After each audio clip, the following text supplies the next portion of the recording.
All right, well, there may be a few more people coming in yet, but I'm going to go ahead and start the meeting. My name's Jeff Stevens. This is the March meeting of the Mira Mesa Community Planning Group. We will start with non-agenda public comment. Does anyone have any non-agenda public comment for tonight? That's comments on anything that are not on our agenda. Tom Dare? Just to let everybody know, this is the season for rattlesnakes, so I've already picked a few already. So be aware of where you're walking if you're out in the field. And other than that, let everybody know that I'm available to pick them up and release them, not kill them. Thank you, Tom. By the way, I have a comment. What happened? Excuse me, who's speaking? My name is Becky Rapp. I just have a non-agenda public comment. Okay, I saw your hand up. I was actually just going to tell people that, they've moved things around on the Zoom screen to raise your hand. It's now on the reactions button on the bottom. It used to be on the bottom of the participants list. So if you want to raise your hand to get my attention, you'll find that on the reactions button. So go ahead, Becky. Great, thank you. Good evening. My name is Becky Rapp. I'm a mom and a public health educator focused on educating people on the negative effects of marijuana use among teens. I wanted to recognize the recent ruling regarding marijuana billboards. Thankfully, the Supreme Court recognized that these billboards negatively influence children and youth. And so now all marijuana billboards on California state highways are prohibited. Multiple studies show that advertising to preteens increases their early use of Schedule I controlled substance, frequently causing permanent damage to their still developing nervous system. In addition to these large billboards on freeways, I feel it would be appropriate and greatly appreciated by families and residents if the city would take this a step further and consider banning all marijuana billboards located on local streets and roads, especially in neighborhoods located in mid-city, where any outside activities for these ethnically diverse individuals are bombarded by marijuana advertising. If children are influenced to the extent that they are banned on the freeways, then why should they be visual in and around our neighborhoods? It's affecting children and youth in a disproportionate way, especially the most vulnerable. It would be great if planning groups would speak to city staff and council members. They tend to take to heart what planning groups suggest, as you are most aware of what goes on in the area. So thank you so much. Thank you. Is there any other non-agenda public comment? All right, proceed with the agenda. I have no modifications to the agenda. Does anyone else? Hearing none, we'll move on. The minutes were sent out to the members and have also been posted on the website for some time.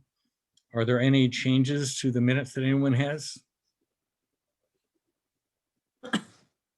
Hearing none, we'll accept the minutes as written. Let's see, one more thing. Mary, can you check, make sure we have a quorum? I'm almost certain we do, but can you get the people who are here? Yes. Can you guys hear me okay? Yeah, if you want, you can Yes. just call off the lists and we'll tell you if we're here, or you can just gather it from the participant list. Okay, so I already have been taking attendance. So 1, 2, 3, 4, 5, 6, 7, 8, 9, 10, 11, 12, 13 present. There are a couple phone numbers, so I can't really tell if those are board members. So let me just ask if Lilith Nover is on the phone. Lilith, absent. John Labaugh, absent. Joe Fritchell, I don't. Lil Nover is having issues. She was connected and then she dropped off, so she's working on it right now. Okay, thanks. And then Joe, you call in from a number I don't recognize. Is Joe on the phone, Joe Fritchell? So Joe said that he was not going to be here tonight. He's the only one who told me they were not going to be Okay. here. And then Rose Wang. No Rose? Okay, Craig Radke. Radke? I'm here. Okay. Yeah, there are a lot of people, more than we've had in a long time. So we're only missing a few, so we do have enough for a quorum. Do you need the exact number? No, that's okay. Okay. All right, report of the chair. Mail assessment letter from Nancy Ridge Business Park. This is subdivision of 2 previously graded lots into 3 lots and construction of 4 industrial buildings. We will see that at some point in the future. Got the development plans for the 3 routes, the substantial conformance review that will be on the agenda tonight. I emailed that out to all of the planning group members. There were substantial conformance revisions to the El Cuervo del Sur project. What that is the, if you go down Sereno Valley Boulevard, almost to the bottom where the parking area is on the other side of the road, there's an area that has been renovated for, for wildlife habitat, and they're still working on that, so they're making some changes. Also got development plans for Cox Communication, which I also sent out. That also is on the agenda tonight. Announcement of a planning commission workshop on the community plan update. That will be this Thursday, March 18th at 9 a.m. I would encourage people to at least watch that. Okay, we'll go on. Okay, planning group election. So we'll have 2 parts to this. First of all, for the current board members, the residential members, 3 of them, Kent Lee, Lowell Nova, and Barry Vaz, are running for re-election. And we'll have 2 vacancies there that we'll fill in the second step. On the business side, we have Craig Radke, Harky Parek, and Mary Lightcap, all running for re-election. Those are 3 business members filling 3 positions.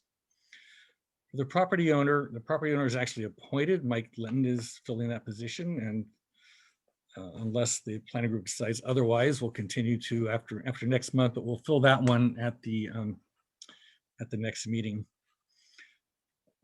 So I do need to make one change. You know, as we all know, Ted Brengle had a stroke in January. I emailed him a few times, but I've been unable to communicate with him. But it's unlikely he's going to be able to participate in planning group meetings for some time. So I'm going to declare that seat vacant for now. And we'll hope to get him back onto the group later after he recovers. But that gives us 3 spots to fill, and we have 3 volunteers who would like to join the planning group. And so we'll do that as the second step.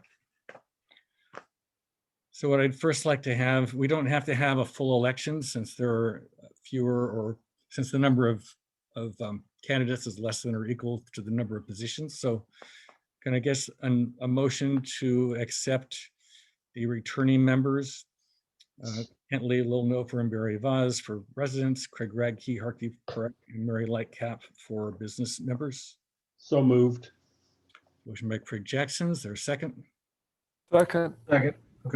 Second by Tom Dare. Sorry, can you say your name before? Craig Jackson. Craig Jackson made the motion? Yes. And I seconded it. And you are, sorry, I'm Tom not Dare. looking. Tom Dare, Okay. who is no longer part of the group anymore. Actually, you are for this meeting, Tom. You're on a different page. That's why I can't look at everybody's faces when I'm typing the meeting minutes and taking attendance and writing the roster. It's so that's why I'm not looking at everyone. Sorry. I think I'm in. Okay, thank you. Bye. Yeah, so Tom and Bruce, you are still members through the end of this meeting. Oh, goody. All right, let's get a vote on accepting these people. You want to just call the roll, Mary? Yeah, that's a good idea. Jeff? Grab that. Hi, this is Lil. I lost internet connection and just logged back on. So who are we voting for? I'm so sorry. Yeah, so first of all, we're voting for the people who are continuing, which is yourself, Kent Lee, and Barry Vaz. Okay, good. Thank you. Positions, and Craig Radke, Harky Parek, and Mary Lightcap for business members. Okay. Okay, so based on today's attendance, I will take the vote. So Kent Lee, you're the first, you're roster number 1. Approve. Approve. And then Tom Durr. Tom. He raises his hand saying yes. Oh, I'm not What did looking. you want me to say? Well, I'm not looking, so I just need you to verbally please say whether you approve or abstain or will I not approve. approve. Yes. Okay, Yes. thanks. Sorry, Lilith, your vote? Yeah, I just want to make sure we're just voting for the 3 incumbents, right, at this point, right? Right. Okay, then I vote yes for myself and the other 2. Okay, Craig Jackson Yes. and Ralph Carolyn, Yes. Bari, Yes. Jeff Stevens, Yes. Bruce Brown, Yes. Rose Wang. Oh, sorry, she's not here. Craig Radke, Yes. Julia Schreiber, Yes. Harkey. Yes. I approve, so yes for me. Marvin Miles. Did you get Mike Linton? Not yet. Marvin's I'm sorry. next. Got you near Yes. the end, sorry. That's okay. Marvin says yes. Marvin says yes. Justin Mandelbaum Yes. and Mike, you're last. Sorry, Mike Linton. No problem. Approved. Mike? Yes. Okay, thank you. Okay, welcome back to the planning group, the 6 of you. Now we'll go on to fill vacancies. These will take effect next month. As I explained earlier, I'm going to declare Ted Bringle's seat vacant, and we'll try to get him back on later when he recovers from his illness. We have 3 people who've said they're interested in filling the vacancies. They all introduced themselves at last month's meetings. I sent out their bios to the planning group since then. So we have 2 4-year terms, 1 2-year term. Ian Kernan said fine with the 2-year term. That would give Dorothy Lorenz and Andrew McClusikak the 4-year terms. Can I get a motion to approve these new members to the planning group? So moved. That was I'm sorry, Andrew, 4-year term, Ian, 2-year term, and Dorothy Lorenz. Dorothy, that's right. 4-year term. Okay, Right. sorry. So these are all 4-year terms, but one is in the middle of the term, so it'll fill out the last 2 years of that. Okay. Okay, so there's a motion to approve from Tom Dare and a second from Craig Jackson. Can I get a vote? Is there any discussion on this, or can I go ahead and vote on it? Just vote. Okay. Go ahead, take the roll again, Mary. Okay, this is for all 3. Kent Lee Approve. and Tom Durr, Approve. Lilith Nover, Approve. Craig Jackson, Approve. Ralph Carolyn, Yes. Bari Vaz, Approved. Jeff Stevens, Yes. Bruce Brown,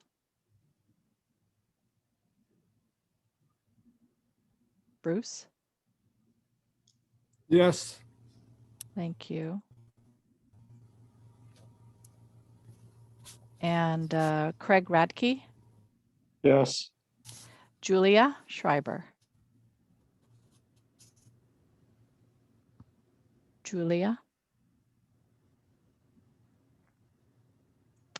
She might be on mute. Yes. Okay, thanks. Harkishan, Yes. thank you. I approve as well. Marvin Miles, Yes. okay, and Justin Mandelbaum. Sorry, Justin, I didn't hear you. Yes. Okay, thanks. Mike Linton, Yes. approve. Okay, so also 15 approved. All right, thank you very much, and welcome to the planning group, Dorothy, Andrew, and Ian. It's nice to have some new people on the group, so you are very welcome. And you're not actually on the group yet, but your terms will start at the April meeting. All right, we'll go on. You want to tell them about the cow?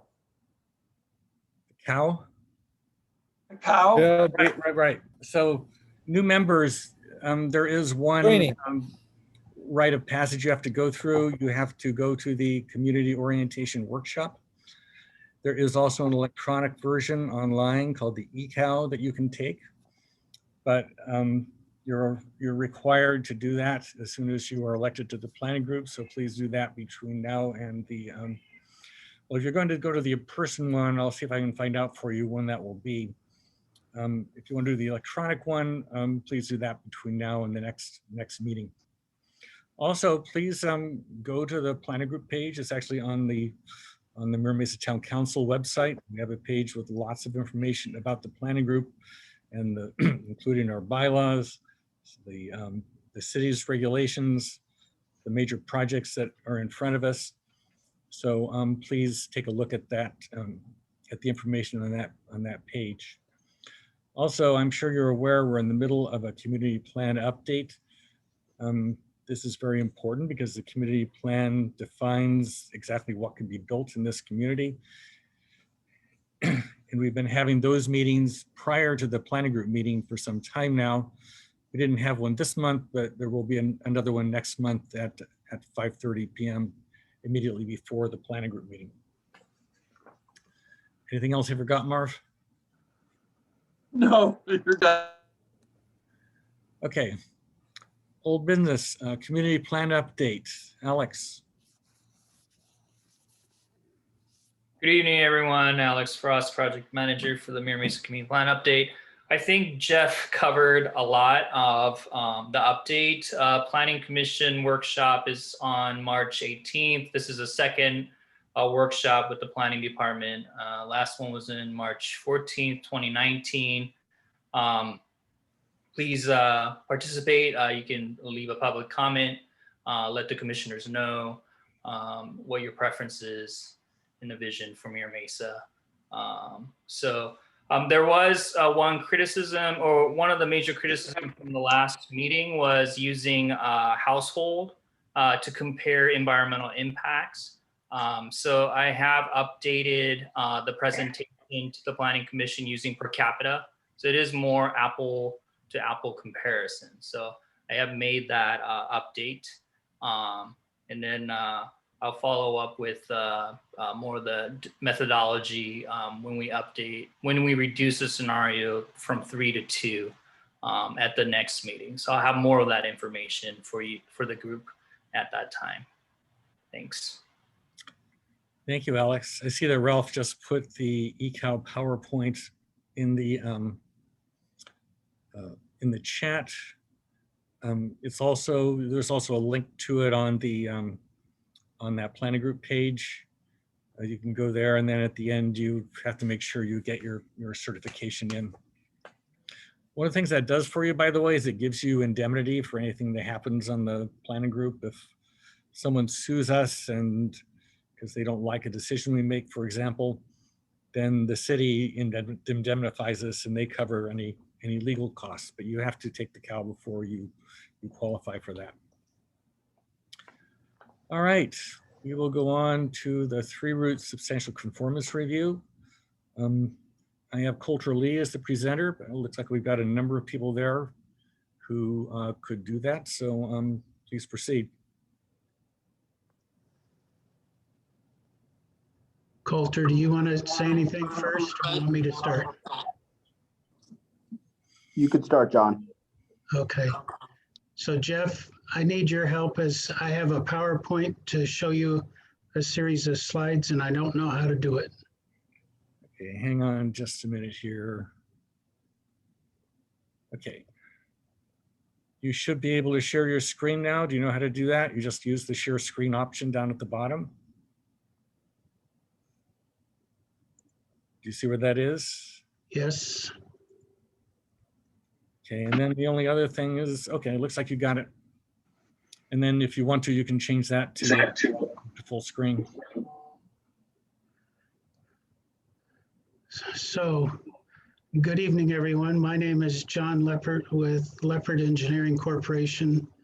I'm the civil engineering consultant to Garden Communities as they are pursuing a multifamily project as part of the Three Roots development. They are in escrow to acquire planning areas 13 and 14. The project consists of 429 1, 2, and 3-bedroom units, and it's located in the RM39 residential zone. It's been designed as a wrap style development, which was anticipated as part of the Three Roots master plan development. It includes 2 rooftop pools with amenities for the residents. And then there's a series of different amenities, including a rooftop lounge, barbecues, sophisticated seating and art, cabanas and TVs, sport lounge, working stations, arcades, and an interesting one, they're going to include a 6,000 square foot indoor farm that will grow fruits and vegetables on site. And those fruits and vegetables will be available to the community for sale. There's also an 8,000 square foot gym that will be run by Motion Fitness with additional space provided for them to have outdoor classes. And last, I've identified there's parking for 747 cars. That's just a couple clarification questions, John. Go back to that. Sure. You want me to go back? Yeah, go back one slide. Just what is a wrap style development? Is that where you wrap the apartments around the parking? Is that what that means? Yes. I'll show you some graphics that'll show that configuration. Okay, and the indoor farm, is it actually indoors or is it like on top of the parking lot? Or... No, it's actually indoors. Cool, okay, go on. So the project is a part of the Three Roots Master Plan Development Permit. That's our Bible, what we have to design the project to. And as part of this Master Plan Development Permit, which was approved last year, it includes design guidelines, and several of the properties in Three Roots are subject to the design guidelines. This is the Three Roots development, and you can see the properties in orange down towards the middle bottom. These orange properties have to go through the SCR process in order to demonstrate conformity to the design guidelines. The blue areas were all presented when they got approved last year with their floor plans, elevations, and things. And so they've already been evaluated and approved. So these sites, these 4 sites of which Garden Communities is pursuing 2 of them, this one PA 13 and PA 14, are subject to the SCR, which is what we're presenting to you tonight. And in the Master Plan Development Permit in Chapter 8, that's where you find the design guidelines. And that's where you find the criteria and the information on what was anticipated and expected in order to develop planning areas 13 and 14 and 19 and 20. And tonight we're discussing just 13 and 14. There you find the vision that is anticipated for these properties. And some of that vision, one of the sections in the design guidelines where they discuss character, you see some interesting adjectives and adverbs to describe what they were looking for. They're looking for something that might have an industrial component. It'd still be of an urban character, dynamic, vibrant. Here's an interesting one, that it'd be edgy, creative, artsy. They're looking for some diversity in the materials and the like, and layered materials and different opportunities to do new and innovative things. So I took the design guidelines and I've summarized some of the objectives that are included in the design guidelines. They're not in any specific order, but just as the order as they're discussed in the design guidelines. For example, they want to encourage pedestrian activity in the project on the ground floor, particularly around the perimeter of the project. They want to activate the street scene. They anticipate there'll be a lot of pedestrian activity from the entire development, and they want to accommodate that all on the ground floor. They want to maximize street yards around the project perimeter. And here's a graphic from the design guidelines where you can see in red, you can see in green the areas that are anticipated for landscaping and activity around the perimeter of the project. These are the minimums that they were anticipating with development of this. This is just PA 13. Here you can see where there's buildings all the way around, the garages in the center of the development. Here's an exhibit which shows our project where you can see the green around the perimeter. And in this situation, this graphic, I show both PA 13 and PA 14. And you can see that the green area around the perimeter is larger than what was anticipated in the design guidelines. All of our statistical information, we've tried to meet or exceed what was contained in the design guidelines. We want to design an accessible urban plaza. This project includes an urban plaza which has retail space on the ground floor in PA 13. This is the west end of PA 13, and this is that plaza that is anticipated. And it's located along a major pedestrian route for the project, leading to further retail down at the south end. But this is supposed to be accessible. They recognize that there's going to be multiple terraces. The building floors will be in multiple levels. That ADA access to the terraces would be provided by the street, and to have minimum slopes adjacent to the storefronts. The storefronts are supposed to have direct access from this terrace. The design guidelines define the ingress and egress points that are suggested, and they're located here. These are graphics from the design guidelines showing where access to the development is encouraged to occur. And we have followed those locations. The project wants to encourage opportunities for urban art, diversity of hardscape and materials. It proposes a selected plant palette for development of the project. This is from the design guidelines where it talks about different planting opportunities, focusing on native plants, soft grasses, succulents in pots, yellow flowers being a common theme, loose and informal planting edges, and drought-tolerant plant species.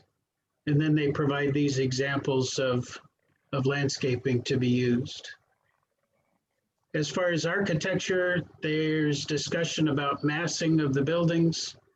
And you can see here, this is again PA 13 with the wrap style development with the garage in the middle.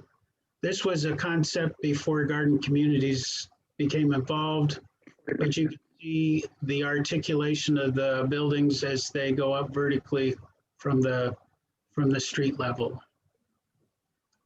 And so they want to encourage articulation with projections and recessed elements, different materials and colors, such as this. This is from the design guidelines for using different choices of colors and material surfaces to create interest in the project, and also to encourage transparency with some of the building materials. So I give you this list, and it's, you know, a diverse component of different design features, that this is what we were set out to try to design to comply and conform to. This was our goal. As part of an SCR approval, you're not looking to make any deviations to the zone or to the master development permit. SCRs do not approve deviations. We're dealing with those factors. We're trying to comply or exceed those requirements. But when you get to the visual consequence of the design and these features, this is what you're going to get. So here I have a series of slides to show you what our design would look like. So this is looking at the southwest corner of PA 13. And the retail component is here on the ground floor going out over to the left side. And then going to the right is the southern boundary of PA 13. And here you can hopefully see that this is large enough for you to see. You can see the different materials that are used for the projections, like the railings, some glass, some wrought iron, some solid materials. You'll see projections that are coming out of the building and also recessed components going in. You see even vertical articulation with stuff projecting above the roof line. You'll see the upper level of the building recessed from the rest of the face of the building, also to soften the building height. Here you can see in a graphic the different types of exterior materials that are used. I'll read them in small letters. You've got metal siding or corrugated metal siding, metal railings, glass railings, different types of cladding materials, stucco, natural wood siding being included, wood screens, and exposed steel framing, all mixed up into this design to create interest and diversity in the architectural design. This is looking at the center part of PA 13, again from the south, and you can see the articulation and the variety. So these white elements are not repeated. They're substituted with different things to create more interest. You see the vertical articulation to the top, the recessed elements, and the projections that are provided. You can see this element over here. So all of these things have been done in an attempt to meet those guidelines from the design guidelines.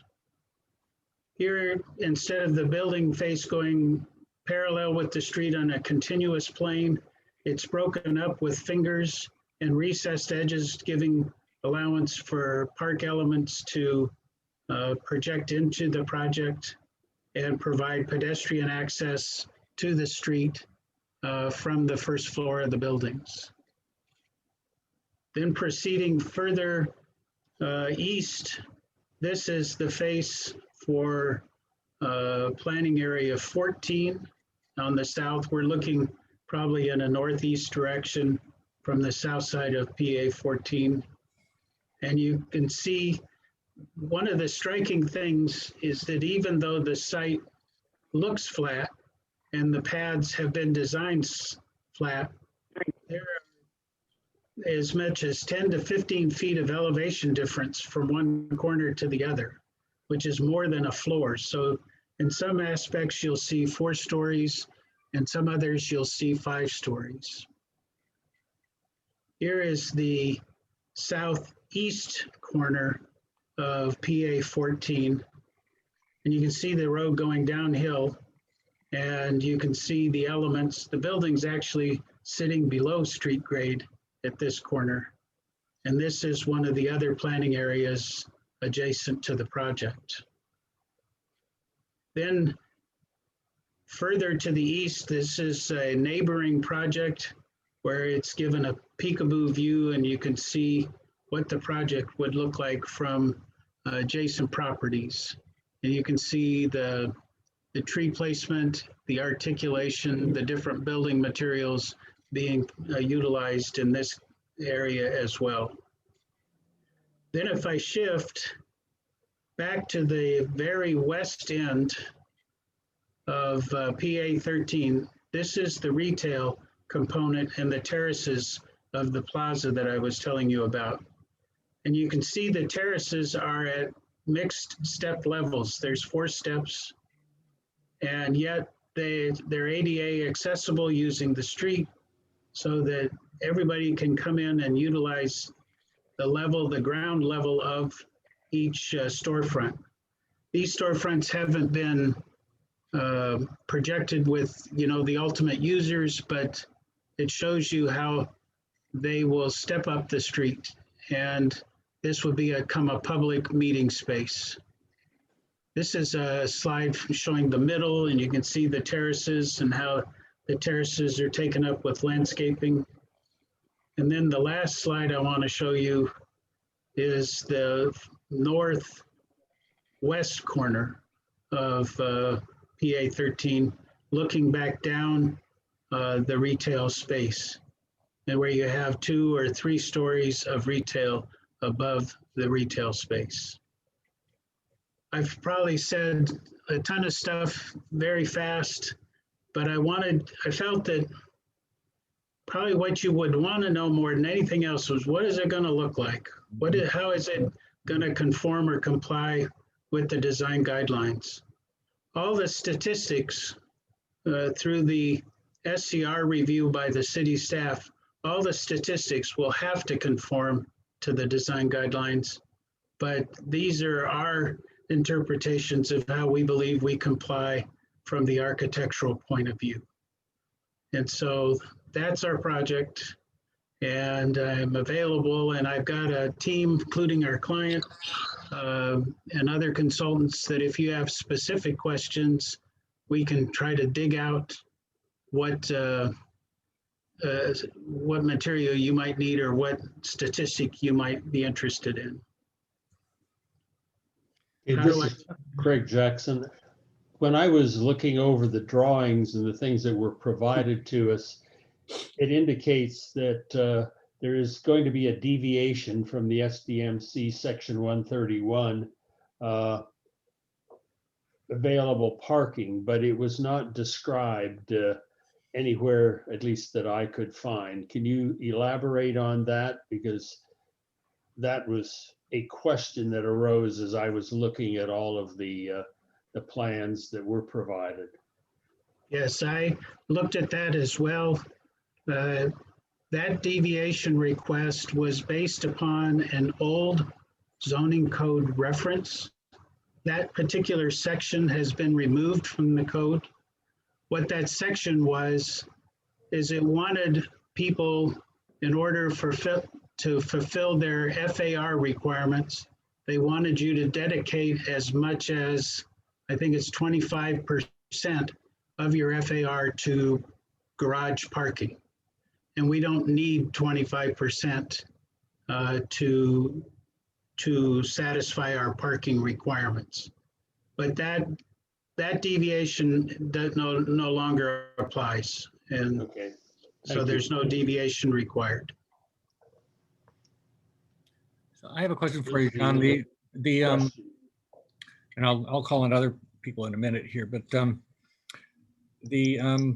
I like the commercial element to it. I don't remember that being in the original design guidelines. Has that been there all along? Yes, it has. And it was a condition for us to acquire this site to incorporate our design we embraced. And we feel that our tenants, as well as all the folks in the greater Three Roots community, are going to enjoy. All right, other questions? I think Craig may have had another one. Craig, you have another question? No, that was the question that I had because it was unclear to me what it pertained to. And when I looked at the drawings, I simply could not identify what it might have been. But now I understand from what John has said, so that I don't see that as a question that needs further elaboration. Okay, Justin? Just a comment. First of all, I think it's a great design. The articulation is great. You use really nice materials, so I commend you on that. This is really just a recommendation. Take it as you will. It looks like you've satisfied the landscaping requirements, and I understand this is a conceptual, and these trees are not mature, and you're trying to show the conceptual itself. But I think it would be to the benefit of the project and to the community to have maybe more trees, or hope that these trees are going to become bigger and provide more shade, and just create a little more of a tree-lined environment. So. And I think that will be the goal or objective as we go into working drawings. The specimen trees that the design guidelines encourage us to use are oak and sycamore, and they're not known to make a strong hedge or forest type appearance. But there are accent trees that are also, and not so many of them are shown in these graphics because we were trying to focus on the architecture. Right. But we'll take that to heart because we can appreciate the shade benefits that would be available as well. It's going to be warm in that valley. Yeah. Yeah, actually, I had also noticed that the outside area looks very nice, but it also looks pretty hot. And so you should provide a little more shade than is apparent in these pictures. And again, the focus was to show you architecture. From the SCR approval, then we'll go to working drawings and we'll get into that detail at that point. Okay, will you be coming back to show those to us? We can come back as an information item and show you, sure. Yes, please do. Okay, this is a really important project. It was the first part of Three Roots. Will this actually be the first part built, or are you ahead of the other parts or behind them? I think we're processing our work at the same speed, but with them having single family product and stuff, they'll probably be able to produce product faster than we will, but we'll come in as, a big hunk built in 2 phases sequentially from one side to the other side of the street. What timetable do you anticipate? Well, we can't buy the property until they record the final map. And then once they record the final map, then we can start our work in construction documents. So we're a year or more out from, probably going vertical. Okay. Will things like this PowerPoint presentation be available so that people within the community can actually envision what the project will look like at completion? Well, this is my first attempt at a PowerPoint, so I'm sure we can make stuff available to you. I don't know if you want all of this stuff, but we can work on making stuff available to you if you'd like. Well, I think that from comments that I have heard over the last few months and things that have appeared on Nextdoor, I think it would be very beneficial for people to be able to see what the vision is for this actual community, because from the way it is designed, it will be almost a self-standing community. Mm-hmm. You can send me these slides, John. I can post them on our website so people will be able to see them. Okay. No, that will be great. Other questions? Yeah, I had a question, John. What's the height for the project? So the zoning requirement is 65 feet, and our 5-story element is coming in at 62.5 feet. Okay. So we can't exceed 65 feet because then we'll exceed the zone requirement, and we can't get a deviation with our SCR approval to exceed the allowable limit. Thank you. I have a question. And I think Ralph Carolyn also has one posted in the chat, but do you know if street parking is allowed around the two properties? Oh, I don't know. I'm only curious because if somebody from outside that community wants to go and say, go to one of those retail establishments there, would they have a place to park? It would seem to me that the streets are wide enough, but I don't want to speak out of turn that there's going to be a parking prohibition. I'm not aware of that. There's going to be several parking spaces in the parking structure allocated to the retail, but I know what you mean. If you come up and you want to stop and grab something and then go on. Yeah, if there's like a coffee shop there or something that somebody wants to visit, they should be able to just pop in there, I think. But I know that may not be your department. You're not the one building the streets, so. Yeah, the Lennar is building all the infrastructure, and all we're acquiring is the pad to build the units on site. Yeah, parking always is an issue with developments like this. There's never enough. Never enough. People tend to park, all around it. So, yeah. Oh, Justin, do you have your hand up again? Yeah, so Craig actually just brought up a really good point. And I understand it is more of a Lennar question, but I don't know, did you show what the circulation looks like? I know you showed access for cars, but let's take it a step further and trails and bike paths and all that, how it all flows into this area, because that all matters. And I'm sure it's been addressed. I just wonder how it affects this particular, these particular projects. If you have. Well, let's see. We've been shown many times, but it's hard to remember where it all comes in.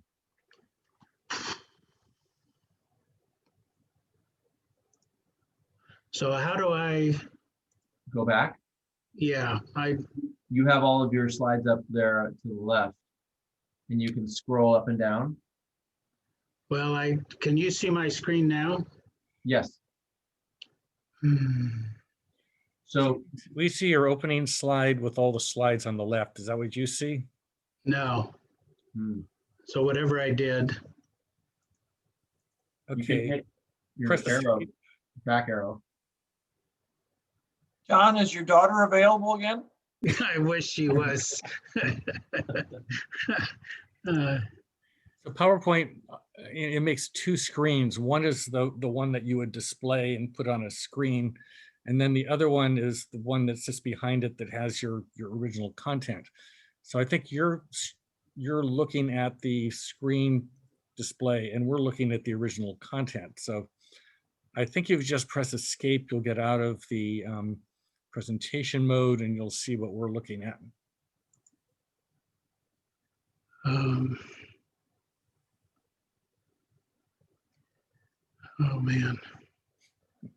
What I was going to was going to go to the 50 sheets of our SCR submittal to see if there was anything that we could draw from, but I'm having difficulty navigating that.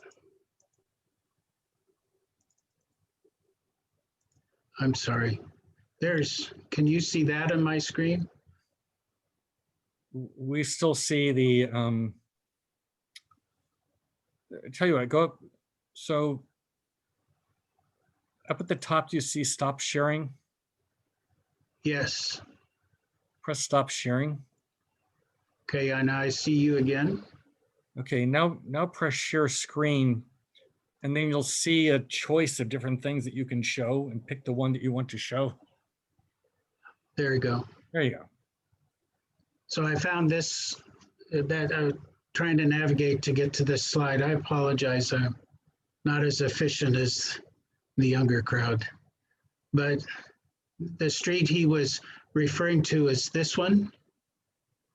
And I know there's definite heavy pedestrian circulation intended to use this corridor. And this corridor as well, because it borders the retail that's going to be here. But these other streets, like this one, might have a center median where you wouldn't park, but this one's open. So it might be available to park, but I just don't know. I can certainly find out and email you, Jeff, with that kind of response if it would benefit the group. Yes, if you could, that we appreciate it.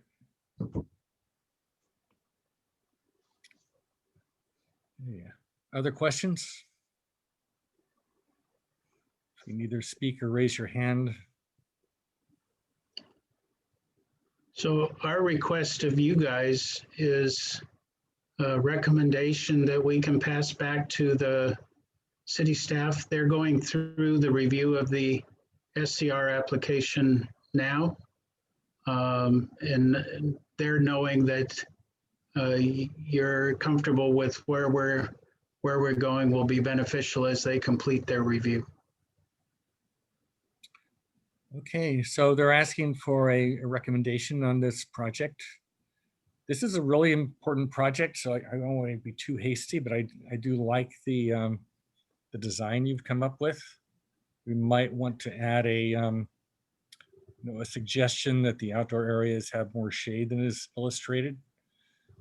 I don't know if there's anything we need to say about parking. So I guess we need a motion on this. I move that we recommend going forward.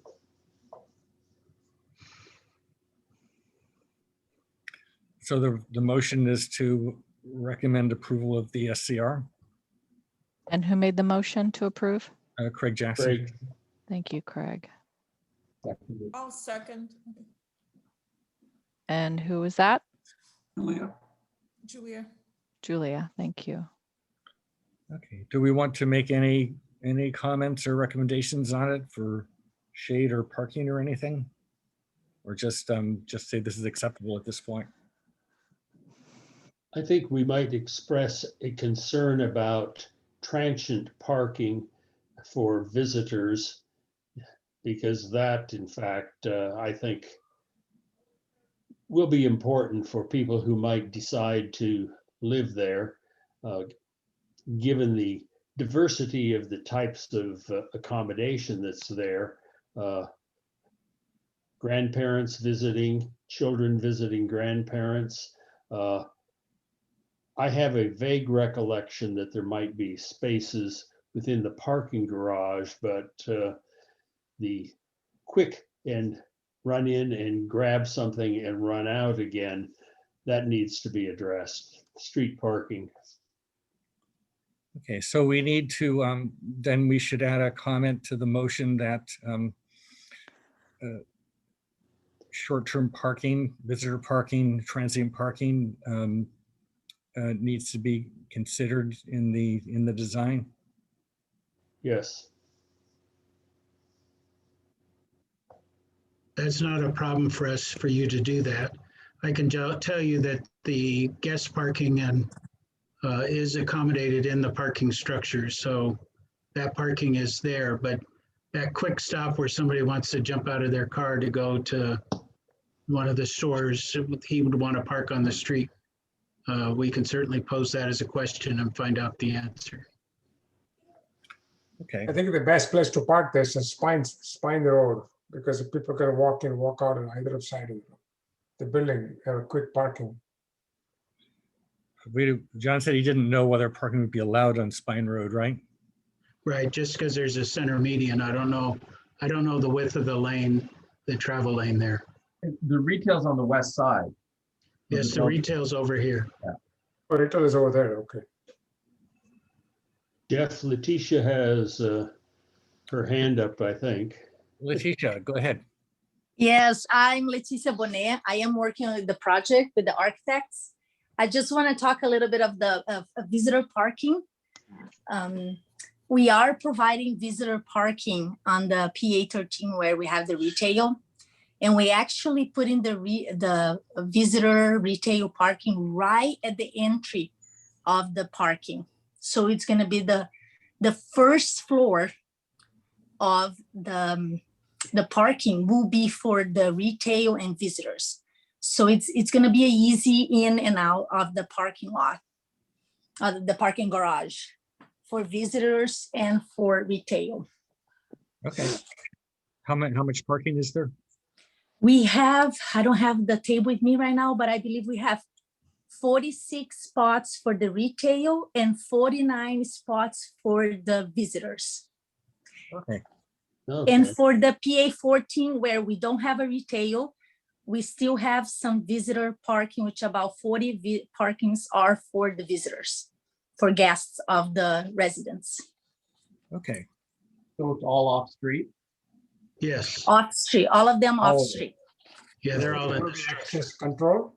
But there's no on-street parking then? You know if there's any on-street parking? Not that we have to provide, right? We don't take care. Unfortunately, we cannot Right. control the street, but Right, for but you sure. don't- You don't know if it's there. You don't know. No, I don't. Yeah. Yeah, I think it's better. I mean, if there's space allocated for it in the structure, that's better.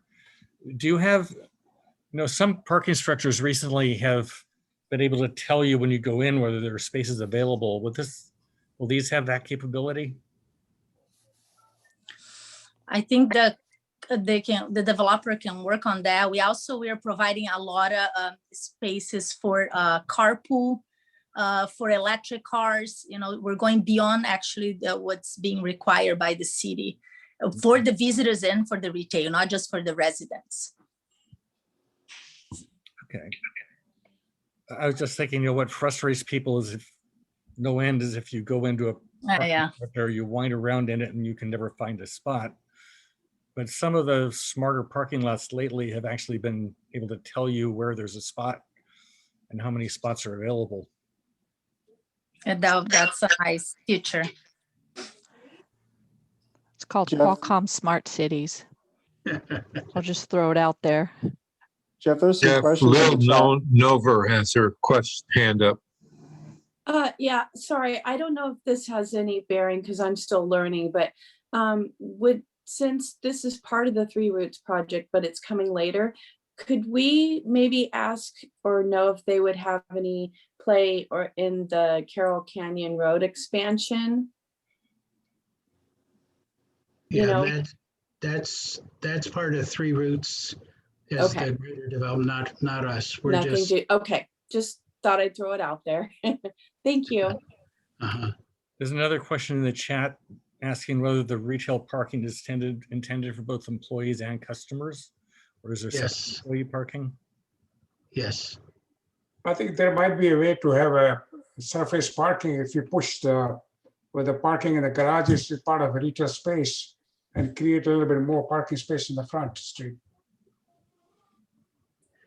Yeah, our goal in this project is to try to hide the parking in the parking structure, but make it convenient and accessible. As Leticia pointed out, the parking is centered primarily here where it has access to the retail, where you can come right out. So there's a close proximity of the parking space to the retail itself from within the structure. So we satisfy all of our parking inside the structure. We don't have open parking outside the structure on site. What's available to us on the streets is we're not using any street parking to satisfy our requirement.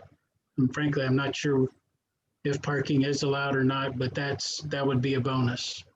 But you can have some parking on the site here on your property and push the building a little bit inside here.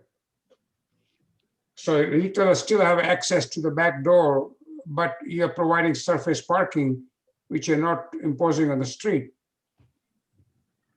Well, yes, you could. The parking is multi-level, where the the parking goes to serve each level of the residences, and so it's stacked. So having open parking ripples all the way to the top of the building. So in this case, the parking structure where it can be utilized by both the public and the residents is the way we've wanted to go, and make it the most attractive component for the design of the building.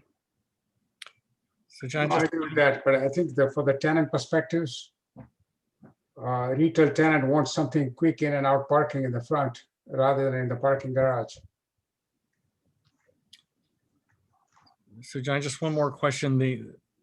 If the parking spaces for the retail are both for employees and customers, how much is actually available to the customers? How much will the employees use? I'm sorry, Jeff, I don't have a number count to tell you how many employees we anticipate in the retail versus the customer base. We anticipate a lot of the customers are going to walk to the site because they live within the community. And so it's not going to be like going down to a 7-Eleven, where you're going to the store. You're going to be there at the store or walking there because you're en route to some other place in the community. Right. Okay. Well, I think that answers a lot of our questions. I think.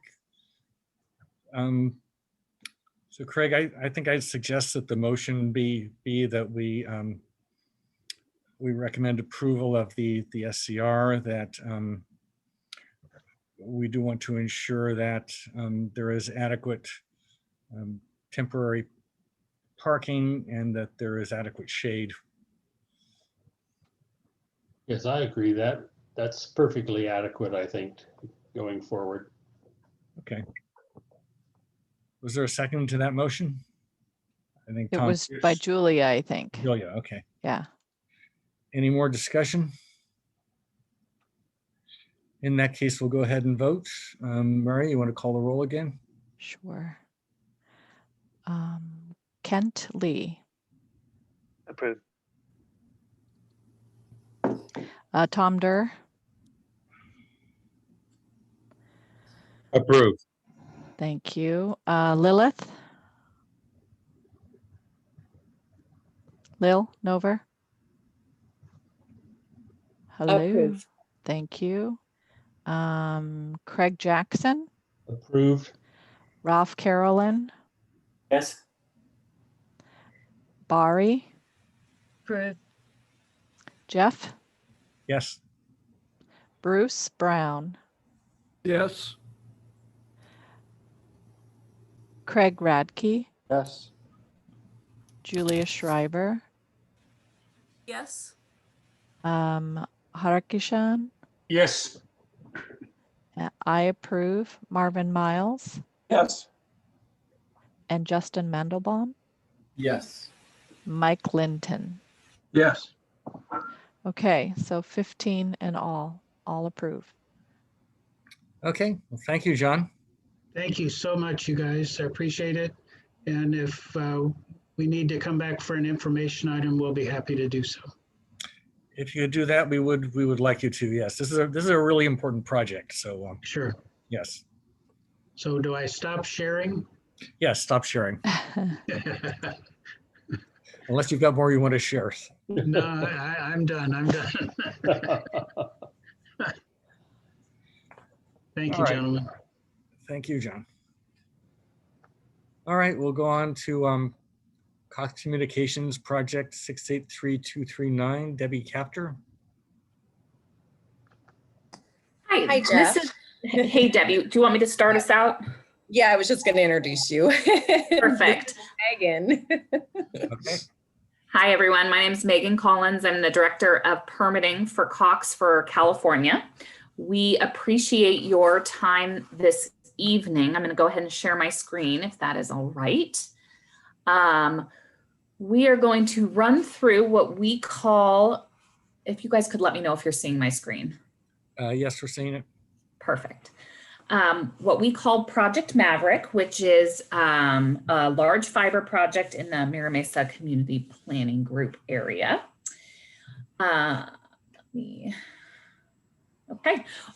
Here tonight we have myself, Mike Schaefer, who is our manager of construction and is overseeing this project. Carrie Crowell, who's the supervisor of right-of-way. Deborah Capter, who is the right-of-way agent that is working on this project. And then we also have a representative from Datalog, who is our permit engineering contractor. Please feel free to interrupt me at any time if you have questions or you want me to stop, go over anything. This is a quick overview of Project Maverick. And as you'll see, it really, I will do my best. Or actually go to the presentation view, or that's fine. That's all down. So the bulk of what we call the backbone is down Miramar Road. We will be installing 15 miles of new fiber. We anticipate we will pass by about 630 businesses, and this area is primarily a Spectrum or Charter, as well as a little bit of AT&T area. So the addition of Cox, we feel, will really provide additional competition for those business customers. And I think in this time, we all know the importance of internet, clearly even for tonight. So, so that is just a very quick overview of the project. What we are presenting you today, and I believe you guys probably saw our permit applications, is the location of the cabinets necessary to facilitate this project. And so I am going to go through, well, this is a little bit blurry, but I wanted to let Mike Schaefer, again, our manager of construction, just kind of talk through all the different cabinet locations on this project. You'll see them identified in red. Mike, do you want to just give us a quick overview of the cabinets and what they bring to the project? Absolutely. So the on the furthest right, it says East OLT ODNA. That's the largest cabinet that's the largest. So that's the only large. Well, I consider it the only large cabinet. The others are considerably smaller. This cabinet at the far east side kind of drives the rest of the cabinets. It does the thinking for them. Essentially, large amount of fiber comes in there, and then it's distributed to all these other cabinets that are along Miramar Road and throughout the business park. And essentially, each one of these cabinets, a large piece of fiber comes in, and then distribution fiber for the businesses comes out. That's as simple as I can make it. And actually, Megan, if you go to the next, I think the next picture is a size of the cabinet, isn't it? Yes. So what we're looking at right here is the OLT and then an ODN. And I want to point out that if you go back, Megan, the reason that we put this cabinet where we did is because the only thing that this thing sits beside is the gas station and the IHOP. It doesn't sit in front of anything significant. Well, I mean, if you're in the IHOP, it might be significant, but most people are concentrating on their pancakes, so they probably wouldn't even notice it. It's right there on a side street, not on a main thoroughfare, so there's not a lot of issues with sight lines. Does anybody have any questions about the actual architecture of the box or anything like that? No, but I have a question about coordination with San Diego Pure Water. Yep. Because this will be question. going down Miramar Road, as will that in hopefully the near future. That actually gave our permit engineers a little bit of it threw them for a loop, as it did us when we realized Pure Water would probably be going out to bid right around the same time as us. I believe, Deb, if you want to talk kind of how we handled that, but it is a great question. We will be fully coordinated with the city on pure water, and there is also some San Diego Gas and Electric work going on near this site as well, and we are fully coordinated with them. Deb, anything you want to add on the pure water? We do have their plans and we have overlaid them with ours. So we're positioning ourselves that we're not in the same run line as them. And we will be working with them on the construction schedules to make this all work.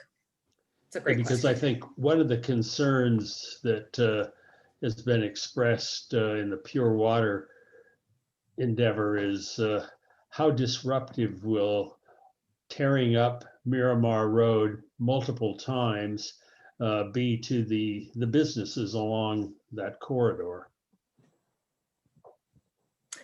So I will say that wherever possible, if we could coordinate trenching, we would. It really does depend on timing and if we are going to be close to them, but it is a great question, and it's a little bit of a TBD at this point. Yeah, because I think the contracts are out for bid now on the pure water project. That is correct.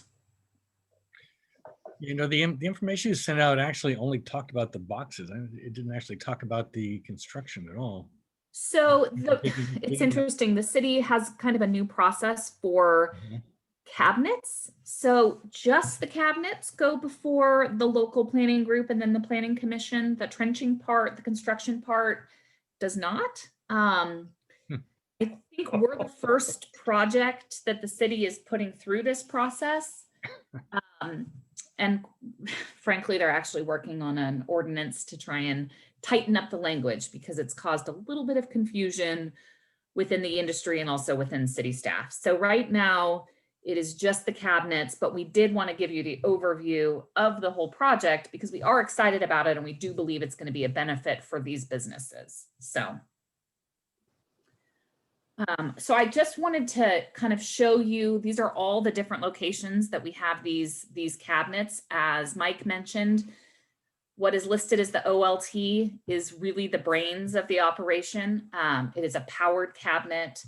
The rest are what we call the ODNs, and those are the smaller ones, and those are not powered. And so you'll see I've indicated all the different locations. So I can start just flipping through. I wanted you guys to see each site. If you want me to stop on one, just please feel free. But we have this one on Camino Ruiz, Miralani Drive, Dowdy Drive. And again, these are those smaller, what we call ODNs. Dunbrook Road, Silverton Avenue, Kenmar, and then one on Commerce Avenue. And so that is really the project that we have before you guys. We are happy to take questions, take comments. Obviously, this is going to be a big project, and we're excited to be in the community and are certainly looking for your input. All right, questions? If you'd raise your hand, then I can call on you. Justin. So yeah, we're definitely, look, this is great for the businesses if you can bring it in. I'm a property owner in Miramar, so I look out for my tenants in this regard. It'd be nice to have another option instead of AT&T. I have two questions. One is, I think it would really be beneficial for us to see a trenching plan of where it's going to be, how much space it's going to take up, if it's going to block any driveways. This is an issue we had with SDG&E that we worked around, and we were able to successfully work around it because we knew where the trenches were going in. One of the things we want to avoid is having a trench, an area in front of a property that has one point of ingress, egress, and it has 28 businesses in it, which is one of the properties we manage. And, I can't get tenants or customers in and out of there for a week. It would really, really be a problem for those businesses. So when we can see that trenching plan and we can work with you guys and say, oh, hey, we need to make sure that this is done after hours because the businesses in here are pretty much open from 5 p.m. till 9 p.m. because the breweries. So stuff like that is what we worry about. The other one is, so Cox is relying on the fiber optic. And what about microwave technology for delivering the last mile? I know that there's some providers that work with AT&T and deliver, you know, a very, very high bandwidth service to a lot of these buildings without having to bring the fiber optic into the buildings themselves.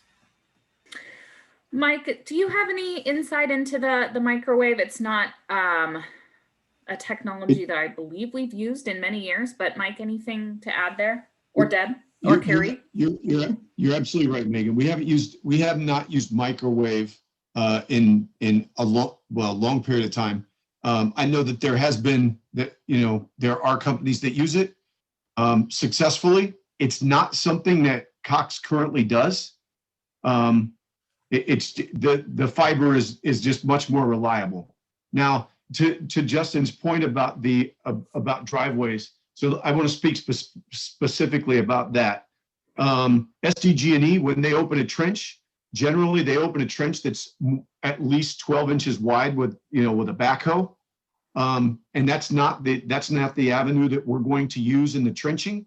We will actually be doing a small trench. It will be a 6-inch wide trench, which and when we do the 6-inch wide trench, a lot of times if there's a single driveway, what we do is we'll cut one half of the driveway, we'll place the conduit in, and then we'll slurry that, and then so that way traffic can still go through the other side.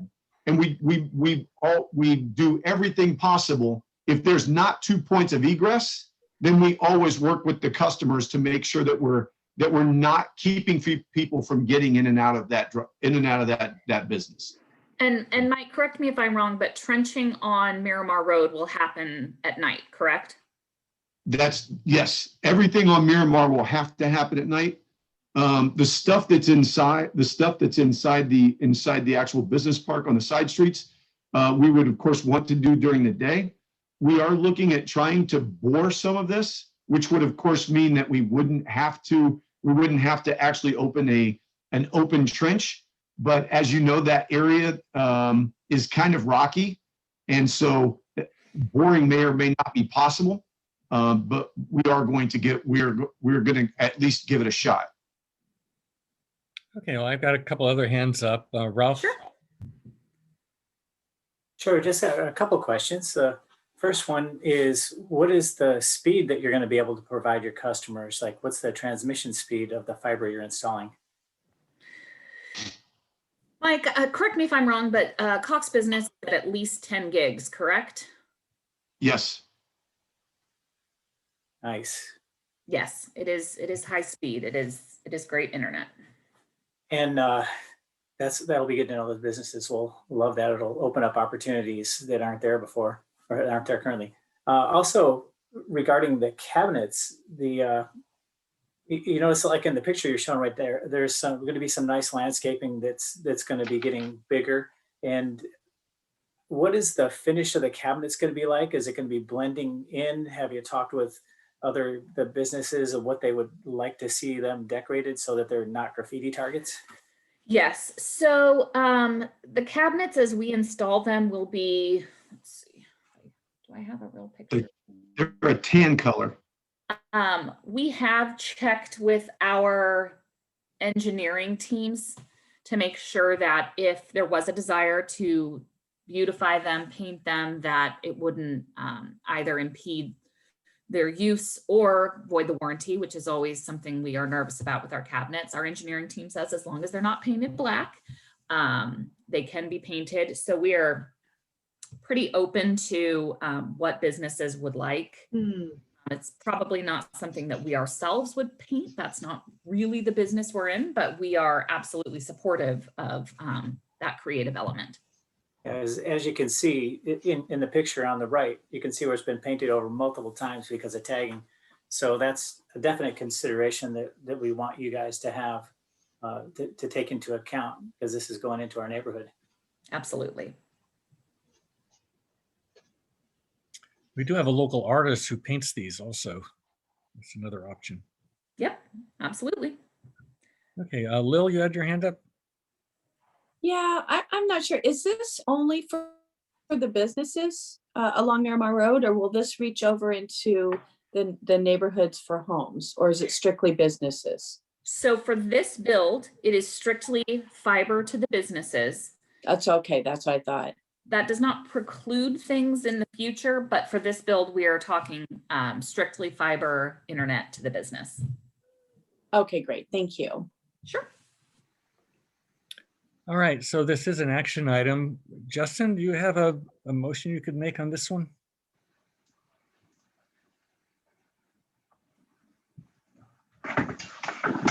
I would make a motion to approve.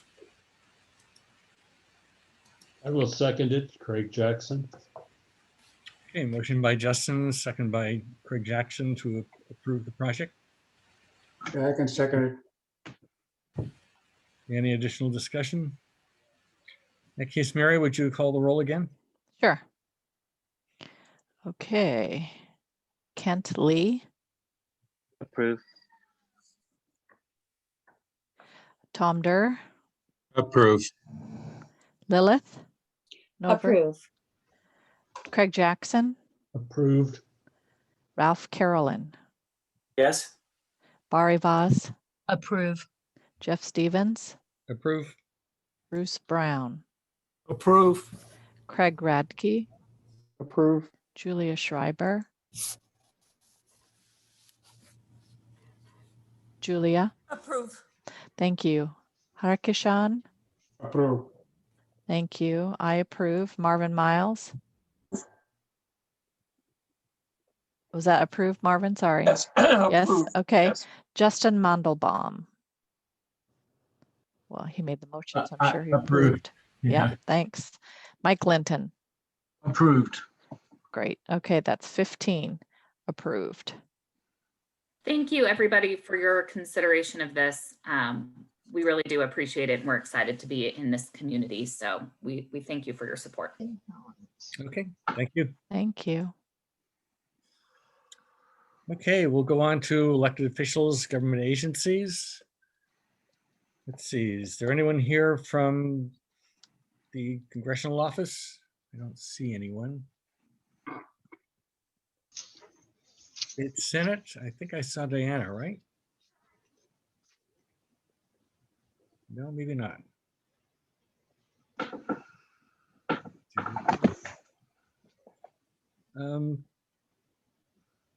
I tell you what, Board of Supervisors, Evelyn. Hi, everyone. Good to see you all. Evelyn Andrade, Policy Advisor for Supervisor Lawson Reamer. I just have a few small updates for you all. In regards to the third round of grant funding to support small businesses that continue to be impacted by the pandemic, just want to update you all that funds will be available by mid-April. This is for small businesses and nonprofits with 20 or fewer employees that operate within the county. Just be aware that once we start taking applications, we will put that link in our newsletter. So please sign up for our newsletter if you haven't already and are interested in applying. Also, for those of you that don't know, we have fully moved into phase 1B as part of the new phase of vaccines. So this includes people that are more likely to be exposed to COVID, or firefighters, police officers, grocery store workers, or educators and childcare workers. We still are encouraging people to check in with your healthcare provider first. And if they can't provide you the vaccine, we encourage you to schedule it through the site that's run by the county, vaccinationssuperstationsd.com. Two more things. We are working on a youth opportunity program. So the supervisor and the board has provided support for renters or small businesses, and now we're looking at amplifying support for our youth. So tomorrow, our office is introducing a board letter to create a youth environment recreation corps. And so this is to get our youth career ready, give them some workforce development experience, and give access to green spaces for our low income youth. I will be putting a link in the chat for you all to sign our petition to help support green jobs for our youth. So this is youth ages 16 to 24. It will give them internship opportunities at the county and at nonprofits in our region. So we hope you all will support. Lastly, I have been in talks with Barry as well as Jeff and some members of our team as well, asking for input on some senior projects with the county. Wanted you all to know that we did submit a board letter, item 24 for tomorrow's agenda for the Mira Mesa Epicenter Youth and Community Center. So we are asking staff to look into this community center. We know that some of you have been working on this for a long time with the city, trying to get additional programming for our low-income communities in Mira Mesa. And so we'd love if you all could come out and either submit an e-comment or speak in support. Again, that's item 24 for tomorrow's agenda. We really appreciate you all providing input on that, and we promise that next year it will be a much longer process. We want to make sure that we get your input early on.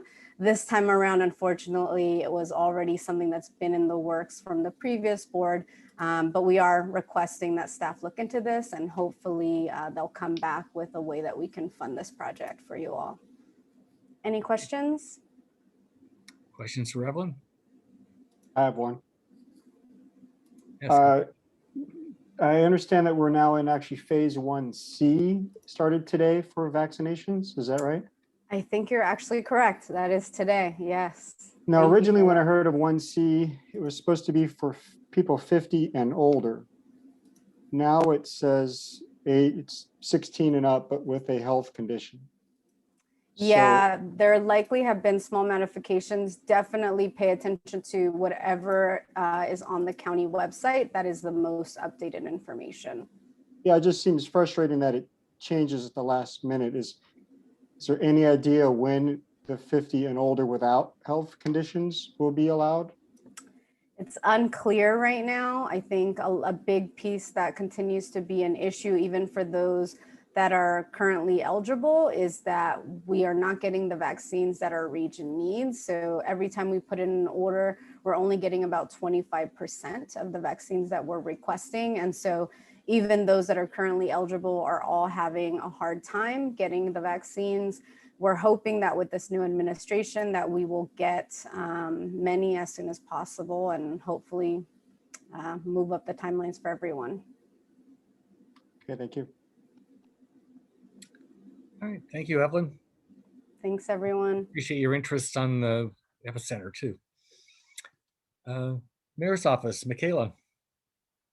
Good evening, everybody. Michaela from Mayor Tugloria's office. Before I forget, want to invite you to a special event on April 24th. The mayor will be hosting a Meet Your Mayor Town Hall for Council District 6. So we want to invite District 6 residents to kind of participate via Zoom, given the COVID setting. Hear from the mayor. It will be co-hosted with Councilmember Kate as well. So we'll be partnering with their office and focusing on council-specific issues, but as well as a city update. I'll put the RSVP link on the chat after my report. You may have heard of a very unfortunate accident that happened late last night in downtown San Diego, where an older individual was driving home pretty late. I think it was around 9. And he drove off to the curb where some homeless individuals were sleeping. And I think there were 6 that have passed away, 3 or 6. And so just kind of evidence of how important it is that we change how the city operates with our homeless and unsheltered individuals. Last week, we announced partnership with PATH, People Assisting the Homeless. It takes a social services approach, caseworkers who get to know the homeless individuals and convince them to go to shelter. I'm going to connect them with Barry because I know that we've been working together, and she mentioned, you know, the growing population in Mira Mesa as well, who are trying to find services within Mira Mesa. So hopefully we can do something there. The convention center, Operation Shelter to Home, will be winding down. So we'll be moving those individuals to the city's Golden Hall, as well as to different homeless providers, to make sure that they stay in shelter rather than going back to the streets. And the feedback period for the franchise agreement has closed. We're reviewing about 1,300 surveys that came in from the public, and we'll be looking at the invitation to bid, which will open soon. And that's pretty much it for my report. Luis is going to touch on the housing rent relief money that became available starting today. Thank you. Thank you, Michaela. Any questions for the mayor's office? All right, then, Luis. Yeah, thanks, Michaela. I appreciate the assist. Wanted to follow up, though. I did send to Jeff and Barry the information for the city's housing stability program in partnership with the San Diego Housing Commission. So there's a number of options, both for community organizations, landlords, tenants, about helping to help those that have been affected by the pandemic. That email is sent over to Jeff and to Barry, but there's a number of organizations working in partnership with the city to help assist with people in need. So it'd be really helpful if the town council and the planning group could distribute that to Mira Masons. On another note about Gold Coast, I did receive an update from the city about that. So as we said previously, the funding has been approved for those projects. What we're awaiting right now is the actual allocation for those dollars. That'll be at a council date at some point this year, this fiscal year. They haven't given an exact date of when that action is going to happen, but as soon as we get that docketed, I'd love to have the planning group call in about that to voice their support one more time. That's the actual allocation that'll get shovels in the ground, but they finished the other stuff. We just need to get that money actually allocated to get the street done. And then a last note, we're partnering with the PQ Stake of Latter-day Saints to do a food drive. They're actually going to have a location in Mira Mesa that our office will be volunteering at. And that is on Saturday, the 20th from 9 to 11 at the Latter-day Saints Church at 11023 Pegasus Avenue. So looking forward to seeing you drop that off. It's a drive-through food donation, and all benefits benefit the food bank. Thanks, Luis. Questions for Luis?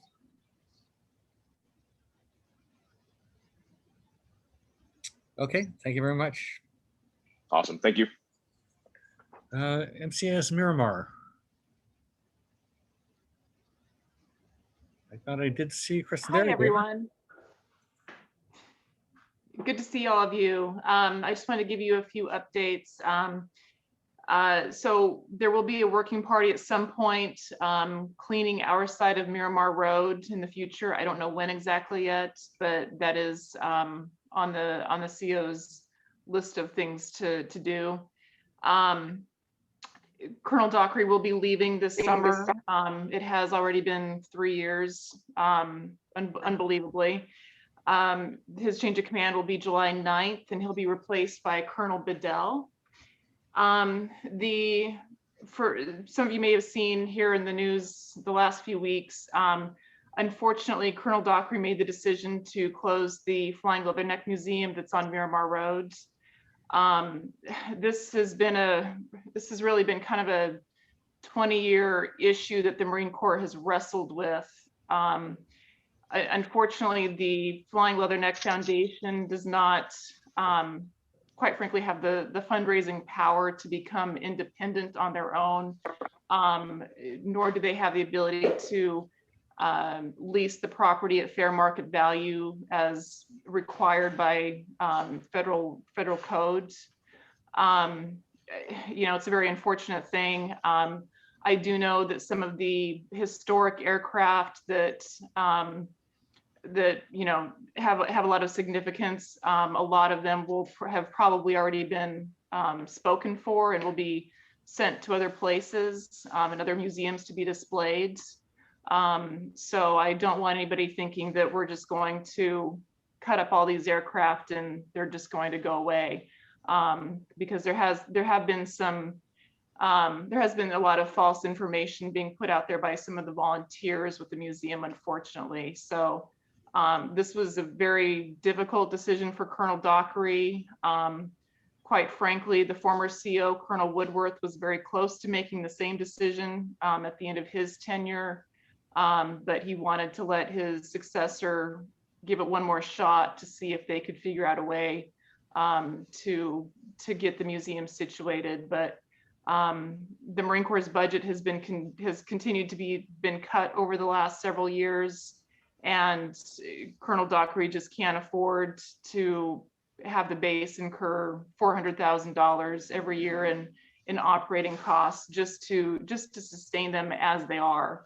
And obviously some of the buildings out there are well beyond their life of service. So again, I'm sure some of you have seen that in the news. So I'm happy to answer any questions on anything if anybody has anything. Questions for Kristen? I have one. Justin, or who is that? Is Craig. Craig, go ahead, Craig. I'll go second. Oh, sorry. Go for it. Kristen, are you aware of any usage of the trails around the cemetery? You know, I heard from our environmental staff that might be an issue. We've had that issue in the past, but I haven't heard of anything specific.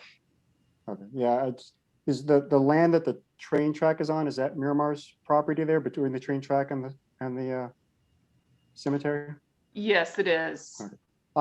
I've seen activity there, so okay. Might want to be aware that there are people going there. Okay, I will certainly let our provost marshal know about that. Thanks for letting me know.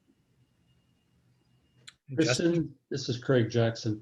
There have been a number of commentaries, I guess I would say, on Nextdoor about flight patterns, both altitude, noise of the aircraft, of course. But my question is, have the flight patterns been altered? Because the corridors are quite a bit to the west of where the people who have been commenting have been indicating they live. So there haven't been any formal changes to any of the flight paths. You know, that area is under the control of Southern California Terminal. I'm trying to remember the full name. It's SoCal TRACON, it's the FAA ultimately, and their facility is actually right on Kearney Villa Road. But so every time a jet departs, they are under what's called positive radar control by the FAA, because that is Class Bravo airspace. So that is the most congested, most complex type of airspace that designation that the FAA gives. So it's possible that the FAA has been routing them differently. So no, there haven't been any formal changes, but yeah, I have been fielding some of the complaints, and you know, and it's also hard to tell, you know, especially with noise complaints in the last year. Obviously, we have a full F-35 squadron that's operating at Miramar now. We've also had F-22s here visiting, but we've also had everybody working from home for the last year. So it's hard to tell if something is actually happening differently, or if people are just home to notice it. I know that doesn't give you a really strong answer one way or the other. But like I said, that area, any jets departing Miramar, they're going to be directed by the FAA through that Class Bravo airspace, and they will control the altitude and the heading of the jets. Okay. Thanks, Kristen. Justin? So first of all, I'm sorry to see the Flying Leatherneck Museum go and all of those planes. And it's the one thing I remember from when I was a kid about Miramar. And my kids liked it as well. So for whatever that's worth. What's going in its place? I'm not sure that we really know yet. It's going to be, it's going to be probably, I'm guessing, a 2 to 3 year process to really wind down the museum and send the artifacts to other homes. But I know there have been some ideas talked about where we have our energy program manager on Miramar who's handling our microgrid, and he's kind of mentioned the idea of possibly some type of battery storage that would tie into the microgrid. And that location would actually tie right into something that SDG&E has at that location. So that's just one idea that's kind of been discussed, but certainly it's, the closing down the museum is going to be a lengthy process. So no decisions have really been made. So all of the plans have been spoken for? Not all of them, but I know a good handful of them have. Okay. There's one in particular that I know I don't know for certain, but I'm betting has probably already been spoken for, and that's the CH-46 that was the last one to leave Saigon with the ambassador on board. Okay. Maybe there's an opportunity for some property owners to purchase them and use them as sculptures. Got the wheels turning. Okay. So all the aircraft are owned by the National Museum of the Marine Corps. So probably what's going to happen is, another museum like San Diego Air and Space Museum will sign some type of loan agreement with the National Museum of the Marine Corps and have the ability to display it at their facility. Okay. Thank you, Kristen. Appreciate your coming. All right, thanks everybody. Okay, and are there any elected official reports I missed? Hearing none, go on to announcements. Are there any announcements tonight? It's Mark Miles. We have one announcement, not this Thursday, but next Thursday, the 25th. Mira Mesa Women's is going to be doing a fundraiser at Panda, over in the old, I don't know, it's a new whatever, the shopping center. So anyways, I'm going to send out the flyer. So it's a donation for the Mira Mesa Women's Club. So if anybody's hungry, go to Panda. Great food. It seems like I'm there every week. So great stuff. Thanks. Thanks, Marv. Any other announcements? Oh, right. Jeff, Yeah, Dorothy? it's not an announcement, but could you get me that information on the in-person COW training? I think I would be interested in the in-person training. Yes, I will. Thank you. All right, going on to just a couple of reports. CPC has been meeting by Zoom also. Last meeting is February 23rd. We had Mayor Gloria there, gave us a fairly extended talk, which was good. And there was a presentation on the SDG&E franchise agreements and another one on new environmental justice policies that the city is developing. All right, Pam, Penasquitos Canyon. Sure. Let's see, I'm not muted, am I? No. No, okay. Easy report. We will be meeting this coming Thursday, March 18th, and I'll have a report from that meeting next month. Okay. Is there any other business anyone has tonight? In that case, we are adjourned. Thank you very much.